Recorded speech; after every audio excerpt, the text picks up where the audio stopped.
CBS News contributor Bob Schieffer is with us. He is our former chief Washington correspondent and former moderator of Face the Nation. Good morning. Good morning, sir.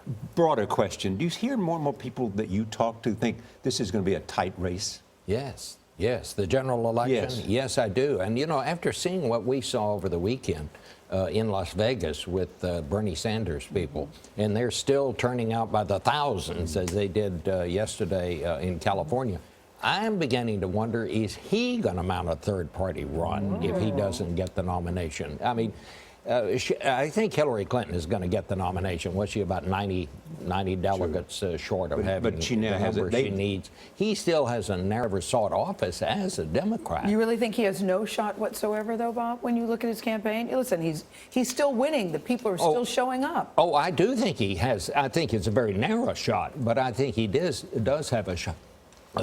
And I think, you know, the Clinton campaign is going to find some way to generate the kind of enthusiasm that he has generated and excitement to that campaign. And so far, they just haven't. It's just been kind of a slow-moving, old-fashioned kind of campaign, and I think that's one of the things that's hurt her. I think as this race has narrowed, certainly on the Republican side, we're talking more about issues. Trump yesterday in an interview saying that he would be willing to meet with the North Korean dictator.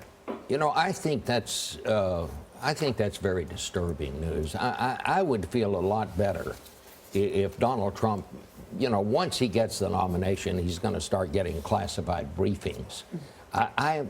I think he needs to get a classified briefing before he starts commenting on how he's going to deal with North Korea. This is a very, very dangerous part of the world. Very good point. And he also talked about China and the relationship it has. But Barack Obama, you know, 9 years ago in the campaign leading up to the nomination in 2008 said, quote, this is the BBC This Morning, that he too would be prepared to meet the North Korean leader of the time, Kim Jong-un's father, Kim Jong-il, face to face. Well, again, and I mean, I think you should always be willing to meet with people, but this is a very dangerous situation there, and there are some things more important than just making a statement during a campaign. I wish he'd just kind of dial back. And they're closer to nuclear weapons right now. I think one of the interesting things is what we started with, the question Charlie did, could Trump actually win this thing? Politico did an analysis that found that while the 2016 race has attracted new voters to Republican primaries and caucuses, the majority of them had voted in past elections. The suggestion is that he's not expanding the GOP electorate as so many people think.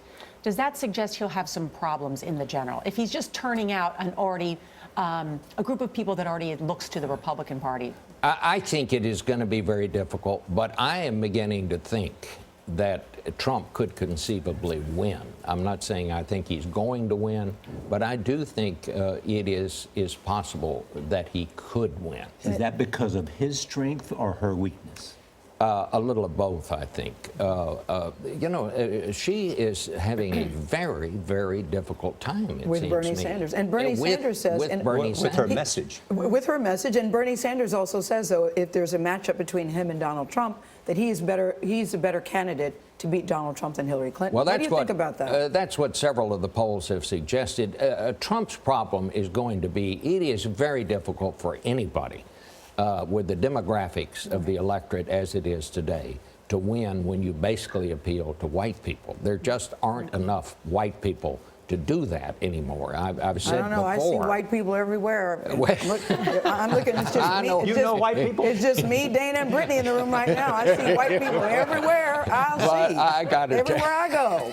And I like white people, Bob. But when you say there's not enough to win, really? But it's his Here's the deal. It's Hispanics, it's Asians. Yeah, I know the point is. Here's the deal. You know, and it was worth a good laugh. we have made this point before that you know. Mitt Romney got a larger percentage of the white vote last time out than Ronald Reagan did in 1980 because the demographics have shifted.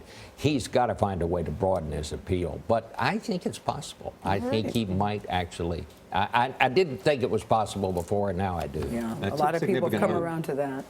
Thank you, Bob. Always interesting. Yeah. It's always great to have you here. I like you, Gabe. I like you too. Mr. White Man, I like you too.